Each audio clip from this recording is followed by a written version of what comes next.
Right ఇక నాగర్ కర్నూలు జిల్లా అచ్చంపేటలో BRS Jana Garjana సభ నిర్వహించబోతోంది. సభలో కేటీఆర్ పాల్గొననున్నారు. ఇక సభకు బీఆర్ఎస్ నేతలు కార్యకర్తలు భారీ ఏర్పాట్లు చేశారు. నియోజకవర్గ వ్యాప్తంగా 25,000 మందిని సమీకరించేలా బీఆర్ఎస్ నేతలు కూడా ప్లానింగ్ చేస్తున్నారు.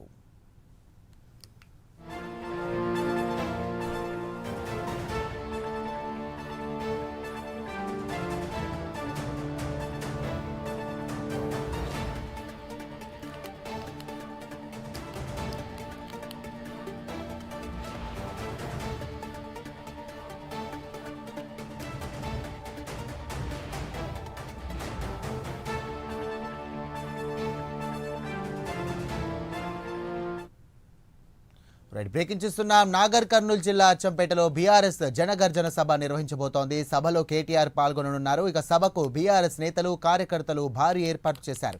నియోజకవర్గ వ్యాప్తంగా 25,000 మందిని సమీకరించేలా బీఆర్ఎస్ నేతలు ప్లానింగ్ చేస్తున్నారు. ఇదే అంశానికి సంబంధించి మరిన్ని డీటెయిల్స్ అందించడానికి మా కరెస్పాండెంట్ హరిశంకర్ సిద్ధంగా ఉన్నారు. హరిశంకర్, నాగర్ కర్నూలు జిల్లా అచ్చంపేట కాన్ఫరెన్స్ లో ఈ రోజు జనసభ ఏర్పాటు చేయడం జరిగింది. ఈ యొక్క జనగర్జన సభకు టిఆర్ఎస్ పార్టీ వర్కింగ్ ప్రెసిడెంట్ అయినటువంటి కేటీఆర్ హాజరవుతున్న నేపథ్యంలోనే నియోజకవర్గంలోతో పాటు అదేవిధంగా నాగర్ కర్నూలు జిల్లాలో ఉన్నటువంటి 4 కాన్స్టిట్యూన్స్ లకు సంబంధించినటువంటి పెద్ద ఎత్తున కూడా ఏర్పాటు చేస్తున్నటువంటి పరిస్థితి అయితే ఉంది. అయితే గత కొద్ది రోజుల కిందటే అయితే మాజీ ఎమ్మెల్యే గోల బాలరాజు బీజేపీ తీర్థం పుచ్చుకోవడంతో అక్కడ ఉన్నటువంటి అచ్చంపేట కాన్స్టిట్యూన్స్ లో ఉన్న అన్ని మండలాల్లో కూడా ఇటు నాగర్ కర్నూలు మాజీ ఎమ్మెల్యే అయినటువంటి మర్రి జనార్దన్ రెడ్డి కూడా విస్తృతంగా పర్యటించారు. మండలాల వారీగా కార్యకర్తలతో సమావేశం అయితే కూడా ఎవరు పార్టీ మారవద్దు అని చెప్పి కూడా ఆయన చెప్పిన పరిస్థితి ఉంది. అదేవిధంగా ఈ రోజు జనగర్జన సభ పేరుతో కేటీఆర్ సభలో పాల్గొంటున్న నేపథ్యంలోనే పెద్ద ఎత్తున కూడా ఏర్పాటు చేయడం జరిగింది. ఒక అచ్చంపేట నియోజకవర్గం నుంచి పెద్ద ఎత్తున కూడా దాదాపు 25,000 మంది పైచిలకు కార్యకర్తలు కావచ్చు ప్రజలు హాజరయ్యే విధంగా ప్లాన్ చేసినట్టుంది సిచ్యువేషన్ అయితే ఉంది.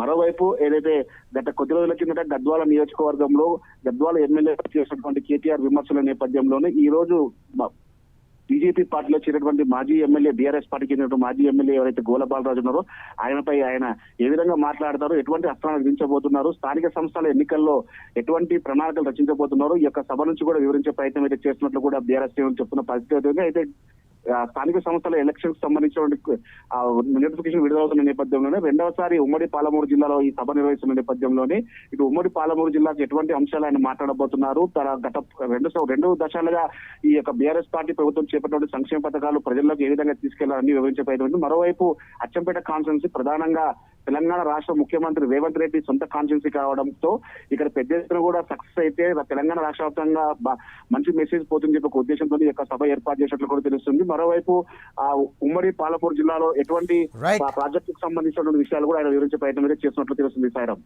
Right, thank you Harishankar.